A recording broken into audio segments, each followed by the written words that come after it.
Assalamualaikum warahmatullahi wabarakatuh. Bismillahirrahmanirrahim.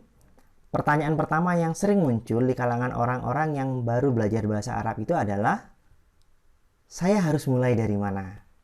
Ini adalah pertanyaan yang membutuhkan jawaban tepat, sehingga kita bisa belajar bahasa Arab secara terstruktur dan tidak bingung.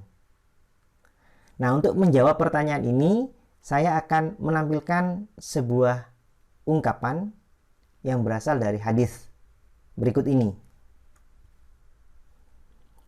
Saya tidak akan membaca hadis ini, tapi jika diterjemahkan, hadis ini akan berbunyi, agama adalah nasihat. Nah, saya tidak akan membahas konten atau materi dari hadis ini, tapi saya akan fokus terhadap kata yang ada di dalam hadis ini. Jika kita perhatikan, hadis ini terdiri dari dua buah kata. Yang pertama adalah kata yang terdiri dari alif, lam, dal, ya, dan nun. Sementara kata yang kedua adalah alif, lam, nun, shad, ya, ha, dan ta. Nah, masing-masing dari kata yang ada di dalam hadis ini dalam bahasa Arab disebut sebagai kalimah. Atau dalam bahasa yang gampang, kalimah di dalam bahasa Arab padanannya adalah kata di dalam bahasa Indonesia. Nah, sekarang kita coba lihat pada kata pertama, yaitu alif, lam, dal, ya, dan nun. Bagaimana kita membacanya? Karena dia tidak berharakat, maka ada banyak kemungkinan yang bisa dibaca. Mungkin ad-din, ad-dain, aladin mungkin, atau kata-kata yang lain, karena memang dia tidak punya harokat. Demikian juga dengan kata yang kedua, alif, lam, nun, shad, ya, ha, dan ta. Bagaimana kita membacanya? Mungkin an-nasihah, mungkin an-nusaihah.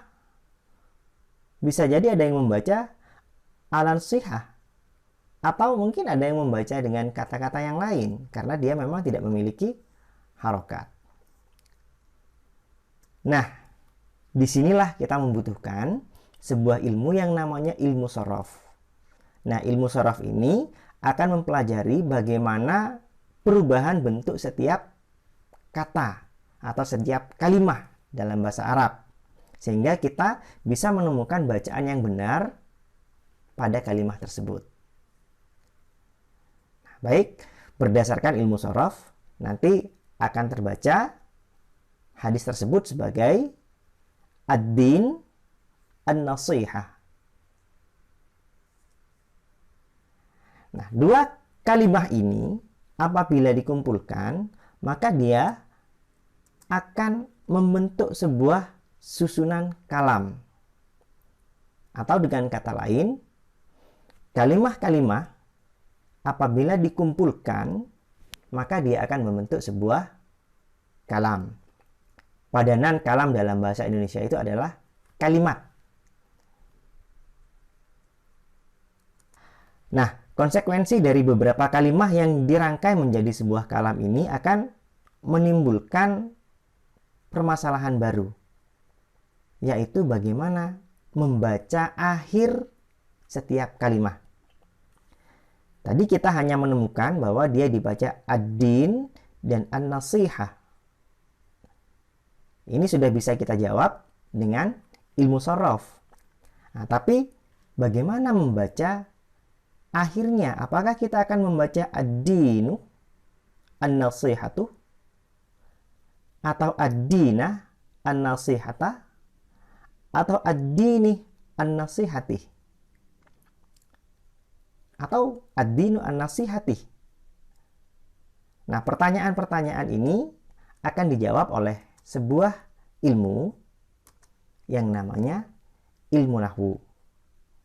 Nah, ilmu nahwu itu adalah ilmu yang mempelajari kedudukan sebuah kalimah dalam kalam, ya. Jadi tadi diungkapkan bahwa beberapa kalimat disusun dalam sebuah kalam. Nah, karena dia disusun ke dalam sebuah kalam, maka kalimat itu akan punya kedudukan. Kalau dalam bahasa Indonesia misalnya sebagai subjek, sebagai predikat, sebagai objek. Nah, kedudukan itu berpengaruh terhadap bacaan harokat pada masing-masing akhir kalimat tersebut. Nah, dengan ini kita sudah bisa punya sebuah gambaran bahwa ada dua ilmu yang akan kita pelajari sebagai dasar memahami bahasa Arab. Yang pertama adalah ilmu nahwu dan yang kedua adalah ilmu shorof. Berdasarkan pemahaman terhadap ilmu nahwu dan ilmu shorof, maka teks hadis yang tadi sudah kita cantumkan di awal akan dibaca sebagai ad-dinu an-nasihatu.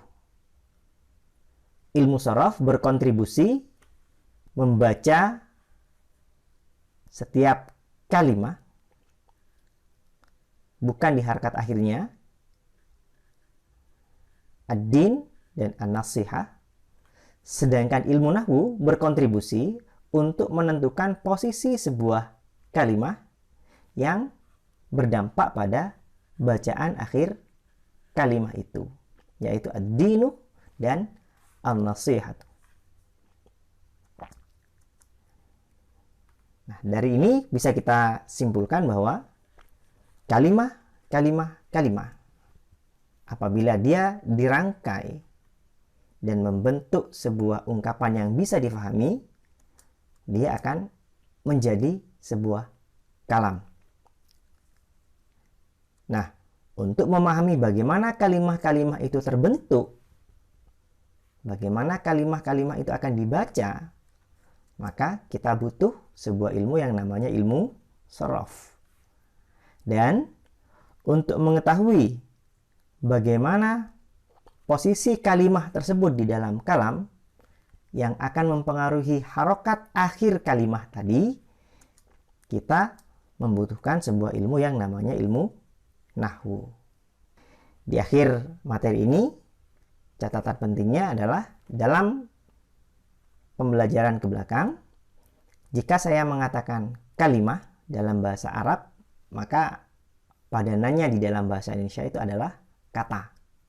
Dan jika saya mengatakan kalam dalam bahasa Arab, maka padanannya di dalam bahasa Indonesia adalah kalimat. Demikian, kita akan bertemu lagi pada materi selanjutnya. Assalamualaikum warahmatullahi wabarakatuh.